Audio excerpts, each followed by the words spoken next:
మహాభారతం గ్రంథ పరిచయము ప్రాశస్త్యము గురించి చెప్పుకుందాం. ఓం నారాయణం నమస్కృత్య నరం చైవ నరోత్తమం దేవీం సరస్వతీం వ్యాసం తతో జయముదీరయేత్. వ్యాసప్రోక్తమైనటువంటి సంస్కృత మహాభారతం ఈ మంగళాచరణంతో ప్రారంభమవుతుంది. దీని అర్థం ఏమిటి? నారాయణం నమస్కృత్య నరం చైవ నరోత్తమం. నరుడైనటువంటి అర్జునుడు, నరోత్తమం నరుల్లో శ్రేష్ఠుడైనటువంటి నారాయణుడికి, దేవీం సరస్వతీం సరస్వతీదేవికి, వ్యాసం వ్యాస భగవానుడికి, తతో జయం ఉదీరయేత్. ఇదిగో ఈ జయం అనేటువంటి గ్రంథాన్ని ప్రారంభిస్తూ వీళ్ళందరికీ నమస్కరిస్తున్నాను. ఆ తర్వాత వ్యాస మహర్షిని గురించి ఒక శ్లోకం మనకి చెప్పబడింది. వ్యాసం వసిష్ఠనఫ్తారం శక్తే పౌత్రమకల్మషం పరాశరాత్మజం వందే శుకతాతం తపోనిధిం. ఇది మనం మహాభారతాన్ని ప్రారంభం చేస్తూ వ్యాస మహర్షిని గురించి మొట్టమొదటిసారిగా ప్రార్థన చేయాలి.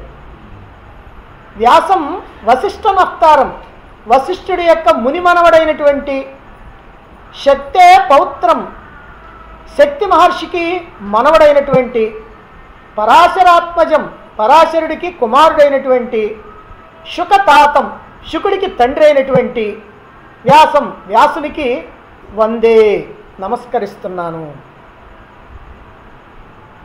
ఇలా నమస్కరించి ఇక మహాభారతాన్ని ప్రారంభం చేస్తూ, ఈ మహాభారతం అనేటువంటిది మానవ జీవిత మహేతిహాసం. ఈ మహాభారతం ఏదో కథ కాదు, ఇది మానవుడి యొక్క జీవిత చరిత్ర. ఈ లోకంలో ప్రతి మానవుడు కూడా తన దైనందిన జీవితాన్ని ధర్మబద్ధంగా గడపటానికి, ఉన్నతోన్నతంగా తీర్చిదిద్దుకోవటానికి, జన్మ సార్థక్య హేతువైనటువంటి మోక్షాన్ని పొందటానికి కావలసినటువంటి సమస్తమైనటువంటి విషయాల్ని, ఆచరణ విధానాల్ని, అన్ని ఉపాయాల్ని, అన్ని మెళుకువల్ని ఎంతో చక్కగా సవివరంగా సంపూర్ణంగా తెలియజేసినటువంటి సమగ్రమైన ఏకైక గ్రంథరాజం మహాభారతం.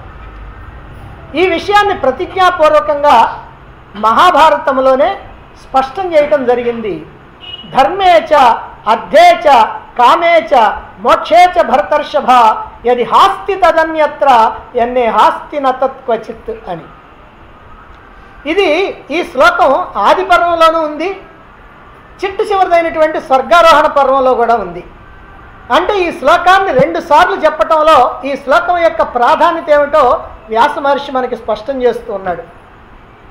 ధర్మేచ అర్థేచ కామేచ మోక్షేచ. ధర్మ అర్థ కామ మోక్షాలు, ఈ 4ంటిని కూడా పురుషార్థాలు అంటారు, చతుర్విధ పురుషార్థాలు అని అంటారు. ఈ చతుర్విధ పురుషార్థాలకు సంబంధించినటువంటి సమస్తమైనటువంటి విషయాలు కూడా యది హాస్తి తదన్యత్ర ఎన్నే హాస్తి నతత్క్వచిత్. ఈ మహాభారతంలో ఉన్నాయే ఎందులోనైనా ఉంటాయి, ఇందులో లేనివి ఎందులోనూ లేవు. అంటే దీన్ని బట్టి మనకేమర్థమవుతుందంటే మహాభారతంలో లేనటువంటి ధర్మసూత్రాలు, ఈ ధర్మ అర్థ కామ మోక్షాలకు సంబంధించినటువంటి పురుషార్థ విషయాలు ఎక్కడా దొరకవు, దీంట్లో లేనివి. ఇందులో ఉన్నాయే ఎందులోనైనా ఉంటాయి, ఇందులో లేనటువంటివి ఎందులోనూ ఉండవు. మానవుడిగా జన్మించినటువంటి ప్రతి వ్యక్తి కూడా సాధించవలసినటువంటి పురుషార్థాలే ఈ 4: ధర్మ అర్థ కామ మోక్షాలు. ఇందులో అర్థ కామ అనేటువంటి 2 ఉన్నాయి. అర్థ అంటే డబ్బు సంపాదించుకోవటం, కామ అంటే కోరికలు తీర్చుకోవటం.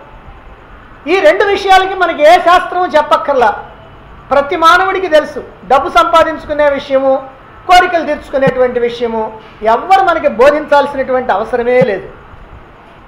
అయితే ఈ 2 ప్రధానం అనుకొని, ఇదే పరమార్థం అనుకొని, ఈ డబ్బు సంపాదించుకోవటము కోరికలు తీర్చుకోవటం తప్ప ఈ మానవ జీవితానికి ఇంకోటి ఏమీ లేదని భావించుకుంటూ వీటిలోనే మునిగిపోయి నీతి, న్యాయం, ధర్మం అనేటువంటి విషయాల్ని ఏమాత్రం పట్టించుకోకుండా జీవితాలను వెళ్ళదీసేటువంటి వాళ్ళు ఈ లభించినటువంటి అపురూపమైనటువంటి దుర్లభమైనటువంటి మానవ జన్మని వృధా చేసుకున్నటువంటి వాళ్ళే అవుతున్నారు. అలా కాకుండా ఎవరైతే ధర్మం తప్పకుండా అర్ధకామాలని, అంటే ధర్మం తప్పకుండా డబ్బు సంపాదించుకోవటం, ధర్మం తప్పకుండా కోరికలు తీర్చుకోవటం, ఇలా చేస్తూ పరమ పురుషార్థమైనటువంటి ఆ మోక్షం కోసం పరితపిస్తూ ప్రయత్నం చేస్తారో వాళ్ళే ఈ జన్మని సార్థకం చేసుకున్నటువంటి వాళ్ళు అవుతారు. అలా తమ తమ జన్మల్ని సార్థకం చేసుకోవాలని నిశ్చయించుకున్నటువంటి వాళ్ళకి ఈ ధర్మ, అర్ధ, కామ, మోక్ష అనేటువంటి ఈ చతుర్విధ పురుషార్థాలకి సంబంధించినటువంటి విషయాలు తెలియాలి. ఆ జ్ఞానం సంపూర్ణంగా కావాలి. మరి ఎక్కడ దొరుకుతుంది ఇది? ఈ 4 పురుషార్థాలకి సంబంధించినటువంటి జ్ఞానం సంపూర్ణంగా మహాభారతం ద్వారా మాత్రమే లభిస్తుందని ఈ చెప్పినటువంటి శ్లోకం యొక్క భావం. ఇది ప్రతిజ్ఞాపూర్వకమైనటువంటి శ్లోకం. ఈ విధంగా మానవుడికి మహాభారతం అంధకారంలో కరదీపికలాగా, చేతిలో దీపంలాగా ఉపయోగపడుతుంది. అందుకే ఈ విషయాన్ని కూడా వ్యాస మహర్షి మహాభారతం ప్రారంభంలోనే తెలియజేశారు.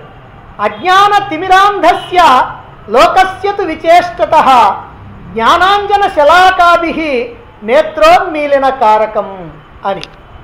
ఇది మహాభారతం యొక్క ప్రశస్తిని తెలియజేసేటువంటి శ్లోకం. లోకంలో ఉన్నటువంటి మానవులు అజ్ఞానం అనేటువంటి చీకటి వల్ల గుడ్డివారై దారి తెలియక అటు ఇటు తిరుగాడుతూ ఉన్నారు.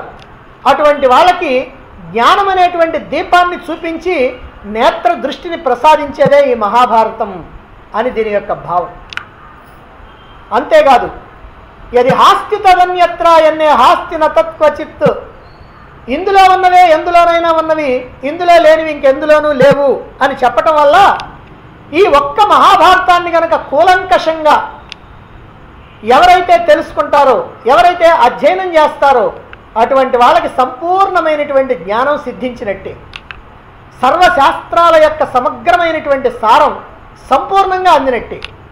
అందుకే మహాభారతం యొక్క మహిమని వర్ణిస్తూ వ్యాస భగవానుడు యో విద్యాచతురో వేదాన్ సాంగోపనిషదో ద్విజః నచాఖ్యానమిదం విద్వాన్ నైవ సస్యాద్విచక్షణ. అంటే ఉపనిషత్తులతో సహా చతుర్వేద వేదాంగాల్ని సంపూర్ణంగా తెలిసినటువంటి పండితుడైనప్పటికీ ఈ మహాభారతాన్ని గురించి కనుక తెలుసుకోకపోయినట్లయితే అతడు శ్రేష్ఠుడైనటువంటి విద్వాంసుడిగా పరిగణించబడడు. అంటే వేదాలన్నీ తెలియచ్చు, ఉపనిషత్తులు తెలియచ్చు, వేదాంగాలు తెలియచ్చు, అయినా సరే అతడికి గనక మహాభారతం తెలియకపోయినట్లయితే అతడు సంపూర్ణమైనటువంటి విద్వాంసుడిగా పరిగణించబడడు అని ఈ ప్రతిజ్ఞావాక్యం చెబుతూ ఉంది. కాబట్టి ప్రతి మానవుడు కూడా ఈ మహాభారత ఇతిహాసాన్ని తెలుసుకొని తీరాలి. అటువంటిది ఈ గ్రంథం.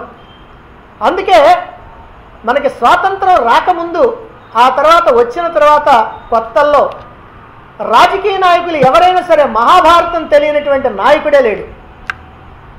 సరే, ఇప్పుడంటే తెలిసినటువంటి వాళ్ళు చాలా అరుదుగా ఉంటారు. ఎందుకు అనంటే మహాభారతంలో పరిపాలకులకి కావలసినటువంటి విషయాలన్నీ ఉన్నాయి.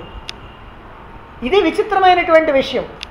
మహాభారతాన్ని ఏ దృష్టితో చూస్తే ఆ దృష్టితో కనపడేటువంటి గ్రంథం. అందుకే ప్రతి వాళ్ళు కూడా తెలుసుకోవాలి అని చెప్పటం. అటువంటి అద్భుతమైనటువంటి గ్రంథాన్ని అందించినటువంటి గ్రంథకర్త ఎవరు? ఆయనే వ్యాస మహర్షి. ఆయన ఎటువంటి వాడు? సర్వధర్మాలకు నిలయమై పంచమ వేదంగా పరిగణించబడినటువంటి ఈ మహాభారత గ్రంథాన్ని లోకానికి అందించినటువంటి మహామహితాత్ముడు వ్యాస మహర్షి. మహర్షుల్లో సుప్రసిద్ధుడైనటువంటి వాడు. అష్టాదశ పురాణాలు అంటే 18 పురాణాలని సామాన్యమైనటువంటి మానవులకి అందించినటువంటి వాడు. సామాన్య మానవులకి సైతం భగవంతుని మీద భక్తిని కలిగించడం కోసం భగవంతుని యొక్క అవతార విశేషాలతో